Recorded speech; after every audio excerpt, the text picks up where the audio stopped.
Hello and welcome to another episode of Gorgon TV. Today I want to discuss the meanings of left and right in politics.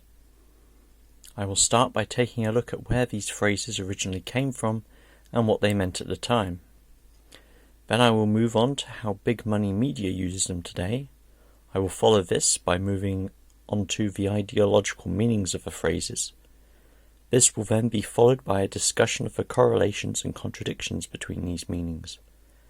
And finally, I will finish by putting forward my own interpretation and thoughts on the concepts of the left and the right in politics with regards to people. So without further ado, let's get into it. The terms left and right first entered political discourse during the French Revolution, when French newspapers referred to their National Assembly as being split between the progressive left and the traditionalist right. This split began in 1789 when the National Assembly gathered to debate whether the king should have the power to veto the Assembly's decisions. The debate was lively and resulted in each group staking out part of the Assembly Hall. The supporters of the veto, and therefore an absolute monarchy, gathered to the presiding officer's right, as historically the right was meant to be closer to God and therefore more righteous, while the opponents of the veto, and therefore supporters of a constitutional monarchy, seated themselves to the presiding officer's left. From there the terms left and right in politics spread into political discourse in other nations. The terms left and right saw use again during France's Third Republic to distinguish between status quo republicans and social reformers. The social reformers of the day, the left, were trying to bring a variety of changes including freedom of the press, freedom of association, the right to divorce, and the right to belong to a trade union. Later still, in French politics of the early 1900s, the terms were in use again, with advocates for the separation of church from state being labelled as on the left, and those defending Catholicism's connection to government being labelled as on the right. Here we see that the meanings shifted over time from a difference over how long the king's veto should be able to delay government action, to whether or not religion should play a part in the country's political governance. Hence, from this definition, the meanings are not fixed in terms of specific policy, but do generally indicate that the right refers to those that seek to maintain the status quo, while the left seeks to achieve a more equitable distribution of power and increase social liberties. Today, big money media describes the Democratic Party as being on the political left, while referring to the Republican Party as being on the political right. Similarly, in the UK, big money media refers to the Conservative Party as being on the political right, while their main rival, the Labour Party, is seen as being on the political left. Any party that holds a mixture of the platforms of either of these respective parties, but nothing more outlandish, is referred to as being a centrist party. Any party with ideas more outlandish than those supported by big money media is referred to as being on the far fringes of either the left or right respectively. In this light, the difference between the left and the right refers to the main parties in a country and where they sit on issues, with a more socially free party occupying the position of the left and a more socially restrictive party occupying the position of the right. A person can also describe himself and others based on their own understanding of what the left and the right is. Words a lefty might ascribe to something considered left today might be something like tolerant, understanding, altruistic, caring, and driven by a desire to help the community as much as oneself. While words a lefty might ascribe to something considered right today might be hateful, self-centered, and greedy. For example, we might consider Bernie Sanders as being on the left because his policies are overwhelmingly aimed at improving the lives of ordinary people, from single-payer healthcare to the federal jobs guarantee and the suggested ways of preventing jobs being outsourced from the US. All are aimed at helping the average American rather than a select few. As another example, we would consider Donald Trump to be on the right because of his rhetoric and attempted policies against Mexican migrant workers and Muslim communities, all of which was discriminatory. Furthermore, most of his talk conveyed his ignorance and self-absorption. Words someone on the right might ascribe to something considered right today might well include well thought out, responsible, supporting the individual, and adhering to natural law, while words a person on the right might ascribe to something considered left today might be irrational, poorly thought out, oppressive, or unnatural.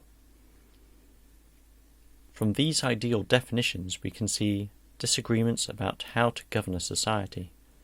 This can lead to greater societal conflict, with the terms left and right being useful ways to identify which side of a conflict you stand upon, and whether another person stands as either a friend or an enemy. For example, if someone identifies themselves as on the left or left-leaning, another person who doesn't know them may well think, I know this person to be someone like me, because I identify myself as on the left, and therefore we must both care about the same things. I'm safe talking about what I believe around this person, and I want to hear what this person thinks because I'll probably agree with it, and feel more confident in my own beliefs as a result. Or they may think, no, I'm going to have difficulty talking to this person because I identify as being on the right, and they will probably socially attack me if they find out what I believe. They may also start talking about their thoughts that I find alienating and challenging to my own. I may start to doubt my beliefs if I talk to this person. Best to avoid them unless I'm with others of a similar mindset to myself. The greater the political divisions become, the more adversarial these opposing terms come to be to each other, and the more comforting they become to those who associate with them. The problem is that these different concepts aren't necessarily compatible.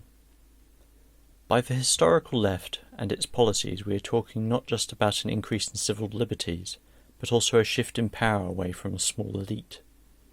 And by the historical right, we are talking about a group that simply wants to maintain the status quo.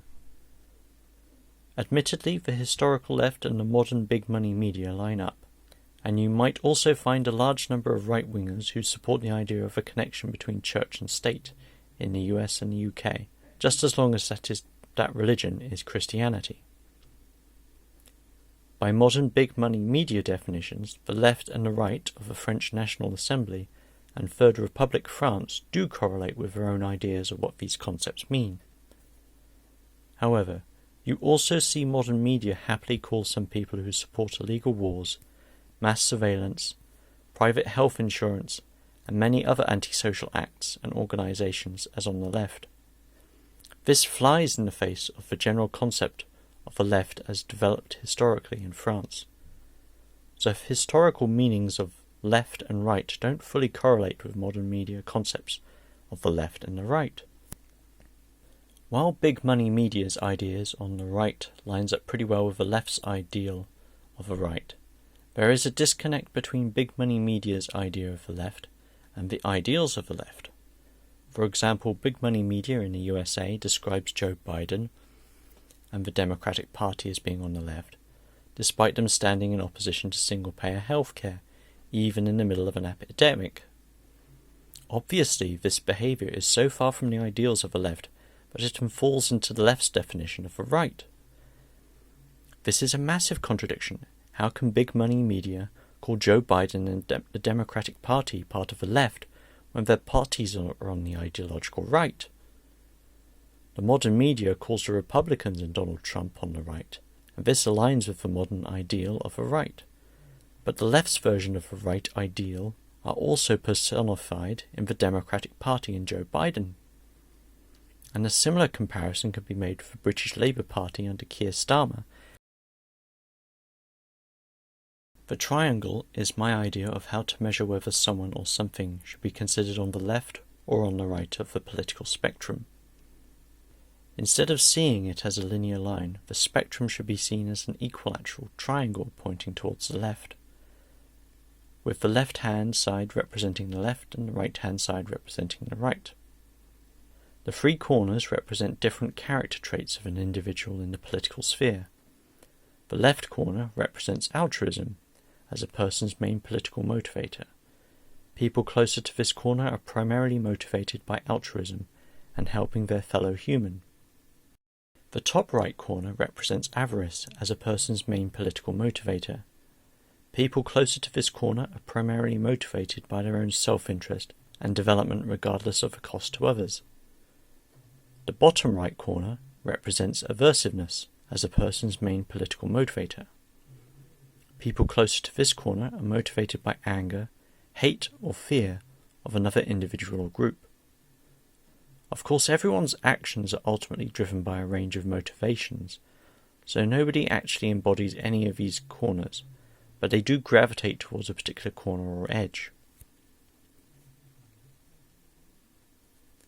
The triangle enables a person to be placed based on the balance of their political motivations.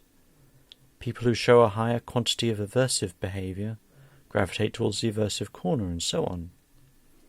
People who show a prominent mix of avarice and aversive behaviour, but little altruism, gravitate towards the middle of the right edge, while those that show a mix of altruism and avarice and little aversive behaviour will appear on the top middle edge.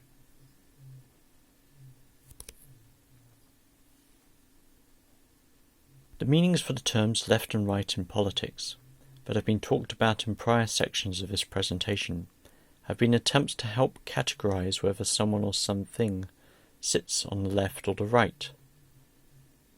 The triangle helps clarify this process by setting a more rigorous standard for the left, which does not allow for corrupt or hateful people to advertise themselves just because they have one trait that easily marks themselves as being on the left.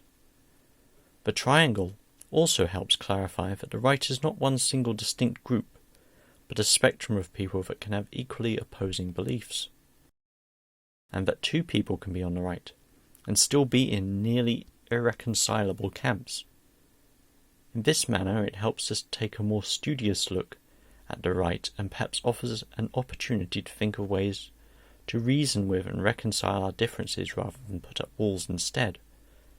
After all, people strong with the aversive group can become that way through feeling marginalised, even if they are doing comparatively well. Many Trump voters, for example, probably feel persecuted by modern liberal society, but may otherwise be open to the whole of society doing well and seeing an end to poverty. They may therefore have ended up being pushed to the right by a media that was aversive towards them. I have discussed multiple versions of the meaning left and right in politics, and given my own take on how best to see it.